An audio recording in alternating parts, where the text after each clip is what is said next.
ยเมื่อยน้ำโทรศัพท์นี่ดิเนาะจะเป็นจังไดซ่ากะซ่ากล้องกับบดแจ้งไหม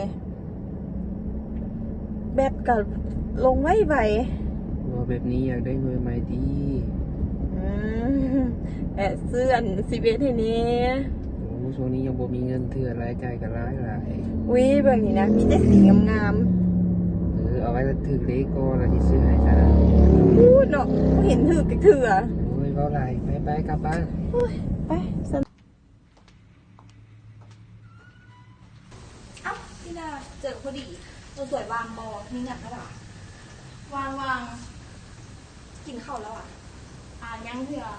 ฉันท้องไปกินข้าวบอกไปกินยุ่ใส่อยู่โฮมเซอร์วิสเอาเนาะใกล้ๆบริษัทเรียกโอ้กับใกล้ๆบริษัทเรียกเขากันดีโอเคไป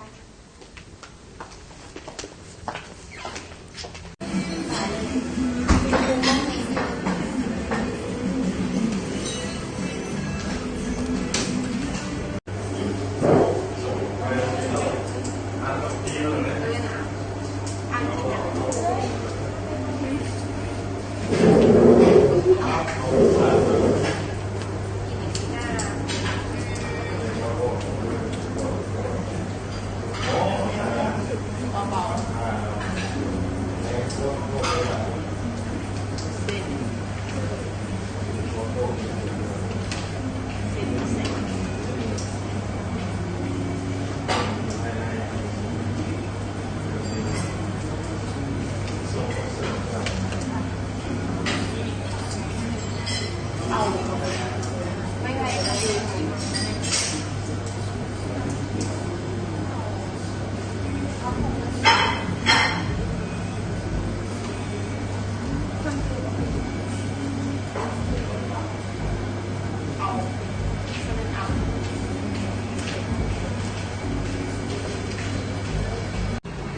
อุ้ย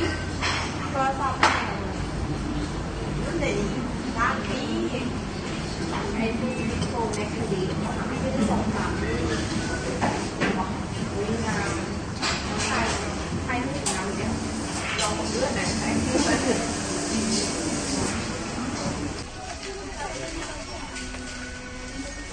เอ้าพี่นาไปใส่มาใส่โอ้ยมาแถวนี้แหละแล้วกับมาเวสินะคนเดมันก็ใส่ไปฟิตเนสมาเลยมาหาซื้อจริงไปฟิตเนสหาเสื้อพอดีว่าที่ถามอันนั้นตัวอันที่เพื่อนซื้อโทรศัพท์ไอโฟนใหม่นะเพื่อนซื้อที่แสนราคาเท่าไหร่ผมซื้อของปลาสุกออซีเทสแฮนเดย์ราคา3,360กี่เก็บได้หรอเพราะว่าอย่างได้ยูแต่ว่าช่วงนี้อย่างนั้นรายจ่ายของอะไรเงินเพราะว่าหันจากนี้ยูแต่ว่าแบบเงินมันแต่ยังบนทันอยู่ดีนะโอ้ยเอาแล้วอย่างเด็กกู้ธนาคารที่ทีเคได้เลยน่าสนใจเนาะอันกู้นี่กู้แบบไหนนะแบบมันโมเมนต์แบบกู้นอกระบบที่แบบว่าแบบดอกเบี้ยก็สูงเจ้าหนี้ก็โหดมีบอกโมเมนต์แบบนั้นก็เอานี่เขาจะเบิ่งใส่เบิ่งดูสบายดีทางหุ้นบวาทางธนาคาร TTKV Bank ได้มีเงื่อนไขการปล่อยกู้ให้แก่ลูกค้าท่านสามารถเป็นเจ้าของ iPhone 11 ได้แล้วมื้อนี้เพียงอัตราดอกเบี้ยกับ 0% กำหนดสูงสุดเพียงแต่10 เดือนแถมประกอบเอกสารก็ไม่ต้องมีอย่างยุ่งยากเพียงแต่มี 1. บัตรประจำตัว 2. สำเนาครัว 3. ใบยืนเงินเดือนแล้วทานจะรอสร้างอีกมาเลยสะดวกอนุมัติไวทันใจต้องธนาคารที่ KB Bank เท่านั้นน่าสนใจเลยไปเดี๋ยวนี้เลยค่ะจีเป้าอย่างขนาดนั้นเข้าไปก็ได้ของเป้าได้เก็บดีเสมอเฮ้ยเดี๋ยวนี้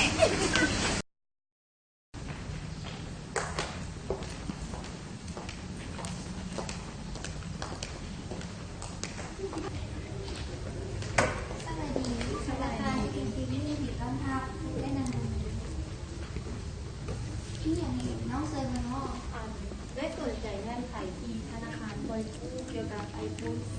11เลยมาขอเอกสาร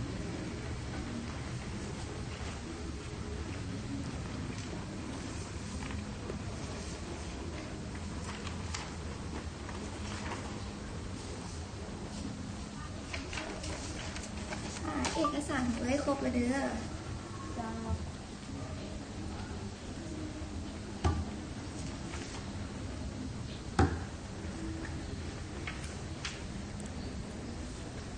นี่เด้อเอ้ยอันนี้เป็นเอกสารของเอ้ยเนาะ งามงาม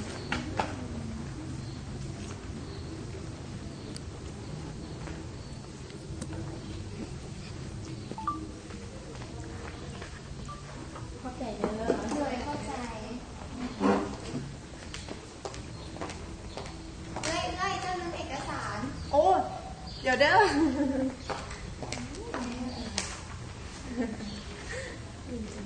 ตื่นเต้นได้เครื่องใหม่ เป็นจังใดเบิ่งคลิปของเราจบแล้วบ่ม่วนบ่